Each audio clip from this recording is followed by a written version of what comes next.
झारखंड दौरे के अंतिम दिन भाजपा के राष्ट्रीय उपाध्यक्ष शाह राजस्थान की पूर्व सीएम वसुंधरा राजे सिंधिया पहुंची बगौदर स्टेडियम में आयोजित लोकसभा स्तरीय जनसभा में उमड़ा जनसैलाब।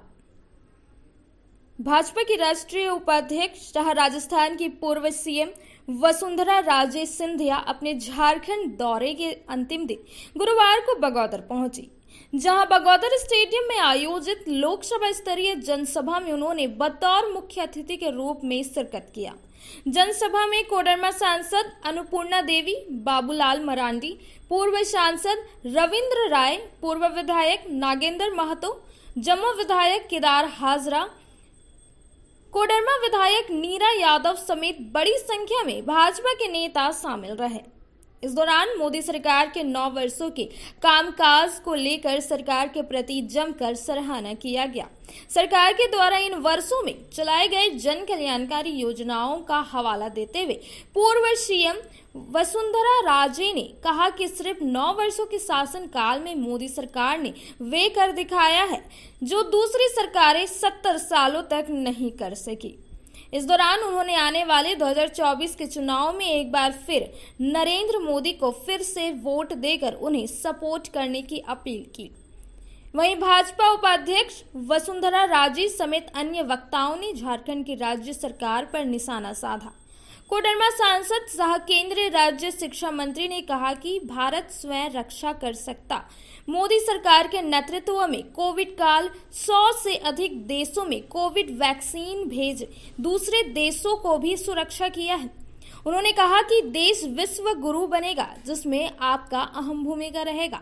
देश के प्रधानमंत्री ने बिना भेदभाव किए कई योजनाओं का सीधा दिया है, चाहे उज्जवल योजना, घर घर शौचालय बनाने की बात, किसान सम्मान निधि की बात, स्वास्थ्य बीमा की बात या प्रधानमंत्री आवास की बात। कई कल्याणकारी योजनाओं का लाभ सीधा लाभुक तक पहुंच रहा है।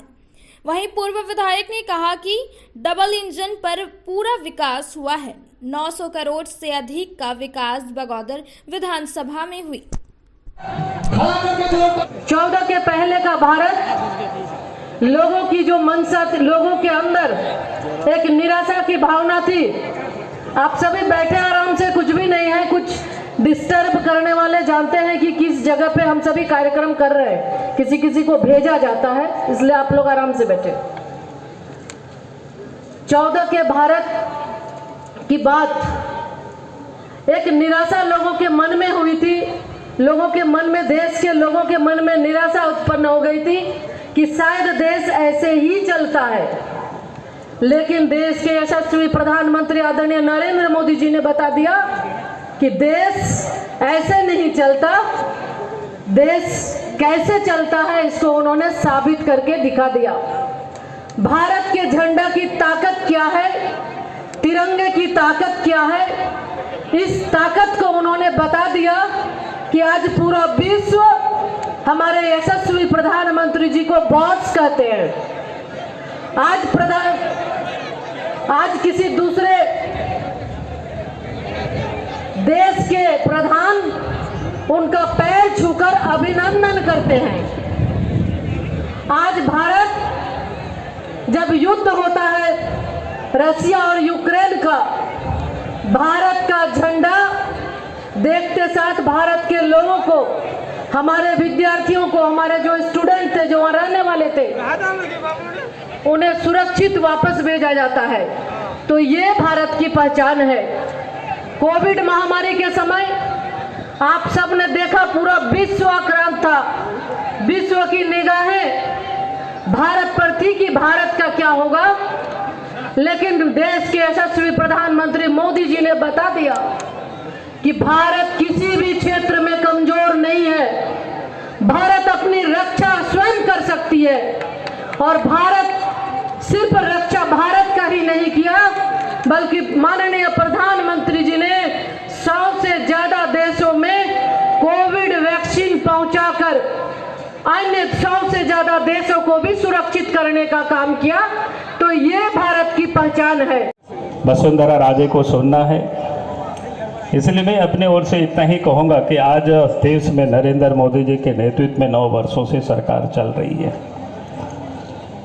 और 9 वर्षों में जो विकास का काम हुआ वो आप सबको हम लोगों ने बार बार बताते रहे हैं और आज भी अभी आपको वसुंधरा जी बताएंगे। मैं इतना ही कहूँगा कि राज्य में हो या प्रदेश में हो, जब जब बीजेपी के नेतृत्व में सरकार बनती है तो विकास की चर्चा होती है, विकास का काम होता है। और जब अपोजिशन यूपीए गठबंधन की सरकार होती है, कांग्रेस की सरकार होती है, विकास तो नहीं लूट होता है। आज जैसे हम सब लोग झारखंड में देखते हैं, बालू के भी लूट हो रही है, पत्थर के भी लूट हो रही है, कोयला को भी लूट हो रही है, यहाँ तक कि घर द्वार भी अगर आपने कहीं छोड़ रखा और बाहर चले गए तो सरकार में बैठे हुए गुंडे और दलाल इस जमीन को भी लोग लूट रहे हैं। ये प्रदेश की स्थिति है, ये अन्य सरकारों की यही स्थिति है। और इसलिए आप देखें कि इस देश के प्रधानमंत्री नरेंद्र मोदी जी ने 9 वर्षों में जो काम किया है, चाहे उससे पहले इस देश के प्रधानमंत्री अटल बिहारी वाजपेयी जी थे, उन्होंने भी 6 वर्षों में काम किया। तो उन कामों को देखेंगे, गांव को केंद्रित करके, गरीबों को केंद्रित करके, किसानों को केंद्रित करके, मजदूरों को केंद्रित करके, ताकि पार्टी का यह था कि हम गरीब से गरीब लोगों का कैसे उत्थान कर सके, कैसे उनकी तरक्की हो, कैसे उनका विकास हो, इसके बारे में हमारे नेताओं ने चिंता करते। और इसलिए आप देखेंगे अटल जी की जब सरकार बनी तो प्रधानमंत्री ग्राम सड़क योजना भारतवर्ष के, और हम सब झारखंड में भी जिस क्षेत्र में रहते हैं, अभी नगेंद्र जी आपको बता रहे थे गांव घर आने जाने में कितनी कठिनाई होती थी। अगर इस काम को भी कोई पूरा किया और शुरुआत की तो भारतीय जनता पार्टी ने किया। और आज मैं कह सकता हूं गांव तक सड़कें भी पहुंची है, घरों तक बिजली भी है, और देश के प्रधानमंत्री आज नरेंद्र मोदी जी कहते हैं स्वच्छ जल लोगों को उपलब्ध हो, तो नल से जल भी पहुंचा रहे हैं। लेकिन हमें यह कहने में कोई संकोच नहीं है झारखंड राज्य में, क्योंकि केंद्र सरकार से योजनाएं भेज 4 घंटे से यहाँ बैठे हुए इस धूप में, और आपने सिर्फ फिर भी बड़े प्यार से हम सबकी एक की भाषा सुनी, और अभी भी इस गर्मी में बैठे हुए हो। जो सम्मान आपने दिया, जो प्यार आपने दिया, इसको हम आसानी से भूल नहीं पाएंगे। और मैं आपके सामने नतमस्तक होके आपको सबको धन्यवाद देना चाहती हूँ कि हम जैसे लोग जो दूर दराज से आ रहे हैं, मोदी जी का एक किस्म से बात लेकर आपके पास आ रहे हैं, उसको सुनने का धैर्य जब आपने ऐसा दिखाया तो मेरे मन में एक बात उत्पन्न होती है कि ये चीज को आप नीचे तक जरूर ले जाओगे, और ले जाके उसको 2024 में हमको दिखाने का काम जरूर करोगे। ये मेरे को विश्वास हो जाता, नहीं तो ऐसे इस प्यार के साथ आप लोग नहीं बैठते। फिर मेरा मानना यह है कि ये भूमि बाबा की है। मैं एक जमाना था ट्रेन से आया करती थी उनके दर्शन करने के लिए। इस बार जब जनता पार्टी की इनको याद है 23 साल पहले बात है, अटल जी ने बात करी, अपने कैबिनेट के अंदर बात रखी कि झारखंड के अंदर संपदा भरपूर है, परंतु झारखंड के लोग उस संपदा को इस्तेमाल नहीं कर पा रहे हैं, क्या किया जाए। ऐसे उत्तराखंड में, ऐसे छत्तीसगढ़ में क्या किया जाए। ये डिसाइड हुआ कि हम लोग 3 प्रदेश बनाएंगे और 3 प्रदेश को अलग बना के हम लोग रखेंगे। तो हम लोग सब ने उन 3 प्रदेश बनाने में अपना हाथ रखा। और मुझे बड़ी खुशी है कहते हुए कि सबसे पहले अगर यहाँ कोई मुख्यमंत्री बना तो हमारे बाबूलाल जी मरांडी थे। और मुझे बहुत अच्छा लगा कि आज के इस कार्यक्रम में इतने दिन बाद मुझे भी उनके साथ मंच पर बैठने का ये मौका मिलेगा।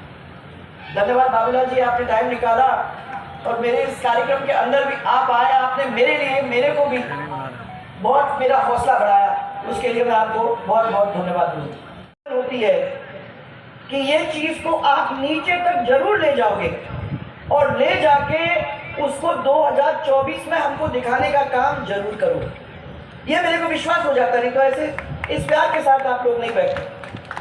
फिर मेरा मानना यह है कि ये भूमि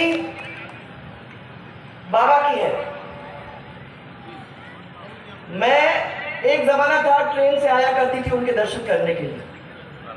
इस बार जब भारतीय जनता पार्टी ने मुझे कहा कि ये 4 डिस्ट्रिक्ट आपको दिए हैं, आप जाके मोदी जी की आवाज वहां तक पहुंचाने का काम करें, तो मैंने कहा कि देवगढ़ पहुंचेंगे तो कैसे पहुंचेंगे, 4 दिन में ये दौरा कैसे होगा।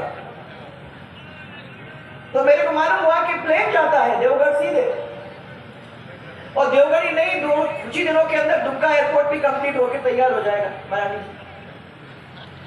तो इतने सारे काम हो रहे हैं।